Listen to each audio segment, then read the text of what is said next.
नमस्कार, मैं राजीव चौबे आरसीएन में आपका स्वागत है। आज हैं हम दुर्ग जिले के नए पुलिस कप्तान श्री अग्रवाल साहब के साथ। विजय अग्रवाल जी ने चार्ज लिया है दुर्ग जिले के एसपी के रूप में। आइए कुछ विषयों पर इनसे चर्चा करते हैं। सर, दुर्ग जिले में आपका बहुत बहुत स्वागत है। आप पहले बताइए कि दुर्ग जिले में आपको मुख्य चुनौतियाँ किस प्रकार की हैं? अभी आपको ऐसा लगता है कि विभाग में आपके समस्याएँ और चुनौतियाँ?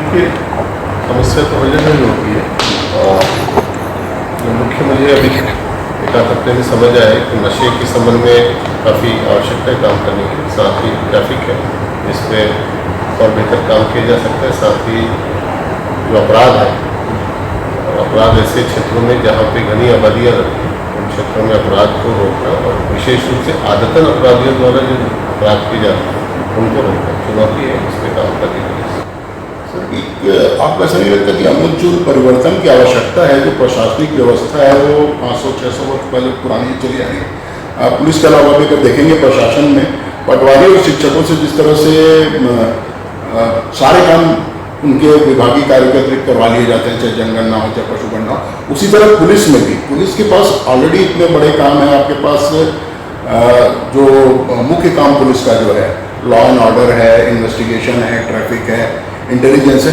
उसके अतिरिक्त प्रोटोकॉल में पुलिस का जो उपयोग होता है और थाने का जो फोर्स प्रोटोकॉल में वीआईपी सिक्योरिटीज में लगता है, उससे आम काम जो पुलिस का जो रोज का काम है वो बहुत ज़्यादा सफर होता है, उसको तकलीफ होती है। तो क्या इनके लिए अलग विभाग की व्यवस्था नहीं की जानी चाहिए? देखिए, प्रोटोकॉल और वीआईपी ड्यूटी भी पुलिस की ही ड्यूटी का हिस्सा है जी। और पुलिस बल पहले की अपेक्षा कामों में वृद्धि जरूर हुई है और संसाधन में भी लेकिन वृद्धि हुई है और आने वाले समय में नई भर्तियाँ भी चल रही है। उससे जी, नई भर्तियों के साथ भाई एक सुझाव एक जनता की तरफ से आता है कि प्रोटोकॉल के लिए वीआईपी सिक्योरिटी के लिए एक अलग विभाग हो जाए और इन्वेस्टिगेशन को लेकर खासकर देखा गया सर, सामान्यतः हेड कांस्टेबल और एएसआई जो इन्वेस्टिगेशन करते हैं आर्थिक अपराधों के लिए विशेषकर, क्या पुलिस में विधि विशेषज्ञों की भर्ती में एक लॉ ग्रेजुएट अब पढ़ाई का स्तर पहले से बहुत ऊंचा हो गया है। पहले मेरे ख्याल से बहुत पहले तो मेट्रिकुलेट लोग जो है वो सिपाही के रूप में भर्ती हो जाते थे, आजकल मिनिमम लोग ग्रेजुएट होते हैं। तो क्या इन्वेस्टिगेशन के लिए एक ऐसा विभाग ना हो जो लॉ ग्रेजुएट हो, जिसको कानून की जानकारी हो? देखिए, इन्वेस्टिगेशन और विशेषज्ञता प्राप्त जॉब है और इसके लिए सिर्फ लॉ ग्रेजुएट होना भी जरूरी नहीं है बल्कि समाज की समझ होना भी जरूरी है। अपराधी के अपराध करने के पैटर्न की भी जानकारी जरूरी है और पुलिस के जो अधिकारी कर्मचारी हैं उनको नए कानून और बाकी विषयों के लगातार ब्रीफ किया जाता है और वो इन मामलों में दक्ष भी है।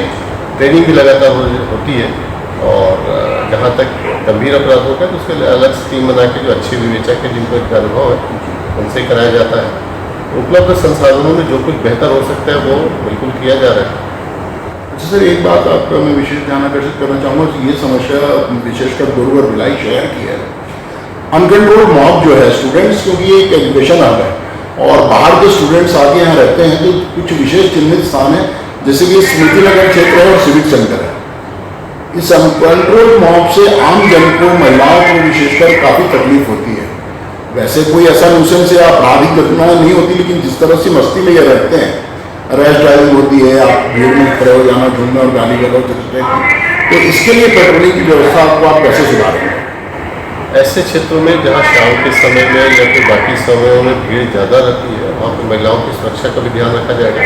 रक्षा टीम को पुनः एक्टिव किया जा रहा है और बाकी और भी जो चैलेंजेज है जो हॉटस्पॉट आपने बताया उनको अध्ययन करके उस पर जरूर कार्रवाई करेंगे। एक और इशू साइबर क्राइम का है सर। होने वाले लोग बुरी तरह से फंस रहे हैं जो फ़ोन कॉल्स आते हैं, इसको लेकर कुछ लोगों को एजुकेट करने का, पब्लिक को एजुकेट करने के लिए एक अभियान की आवश्यकता है कि पुलिस के अधिकारी सोसाइटीज़ में, कॉलोनीज में मीटिंग्स ले और लोगों को बताएं, एजुकेट करें। इस दिशा में आप कुछ प्रयास करेंगे? साइबर पर भी इसी तरह का एक अभियान है जिसमें व्हाट्सएप ग्रुप के माध्यम से जो नए साइबर क्राइम के पैटर्न है उनकी जानकारी आम जनता को दी जा रही है, विशेष रूप से ग्रामीण अंचलों को दी जा रही है क्योंकि साइबर ठगी आजकल ग्रामीण अंचलों में बहुत ज़्यादा हो रही है और भी बाकी जो प्रयास है बिल्कुल जारी रहेंगे, उसको तीव्रता लाई जाएगी। कुछ एक जगह में सामाजिक अपराध है जिसमें रेप जो है वो बड़ा समस्या है। इसके लिए इसको कंट्रोल कर लेना पुलिस का बस का नहीं है। निश्चित रूप से पोस्ट क्राइम जो है व्यवस्था होती है इन्वेस्टिगेशन की और उनको सजा दिलवाने की। लोगों को जागरूक करने के लिए समाज को, ऐसा नहीं लगता कि पुलिस को और समाज को मिलकर काम करना चाहिए और ज़्यादा से ज़्यादा इस विषय में चर्चाएं होनी चाहिए, क्लासेस होनी चाहिए, कुछ सेमिनार्स हों जिसमें पुलिस और समाज मिलकर काम कर सके।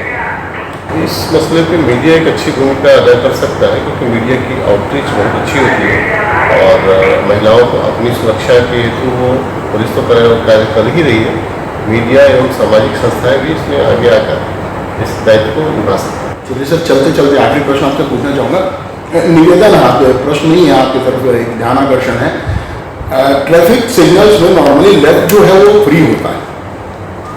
लेफ्ट जब सिग्नल रेड होता है तो लेफ्ट साइड जो है वो ग्रीन होता है, फ्री होता है। लेकिन जब गाड़ियाँ तीनों लेन में आगे खड़े हो जाती हैं तो जिनको लेफ्ट जाना रहता है उनको भी पीछे खड़ा होना। एक बड़ी छोटी सी और बहुत तकलीफदायक नेहरू नगर चौक जैसी जगह में जब ट्रकों की लाइन लग जाती है, सब तीनों लेन में ट्रक खड़े हो जाती है, तो जिनको मालूम है कि मेरे लिए लेफ्ट फ्री है लेकिन उसको भी उतना ही पीछे खड़ा होना पड़ता है। इसको लेके एक विशेष जागरूकता अभियान की आवश्यकता है। ये कचहरी का जो चौक है इसमें एक बैरिकेडिंग की ऐसी व्यवस्था की गई है कि जिसको राइट मुड़ना है वो राइट आएगा, लेकिन उसको भी क्रॉस करके लोग मुड़ के फिर सीधे रोड में जाते हैं। बहुत छोटी सी है लेकिन बहुत ज़्यादा तकलीफ होती है समस्या जनता को। आपने जो समस्या बताई है निश्चित रूप से उसका ध्यान रखेंगे और उसको ठीक भी करेंगे। चलिए, आपको बहुत बहुत धन्यवाद। Thank you. सारे प्रश्नों का उत्तर दिया और आने वाले समय में पुलिसिंग का एक नया रूप हमको दुर्ग जिले में देखने मिलेगा, ऐसी हम उम्मीद करते हैं। बहुत बहुत धन्यवाद। RCN के साथ बने रहें।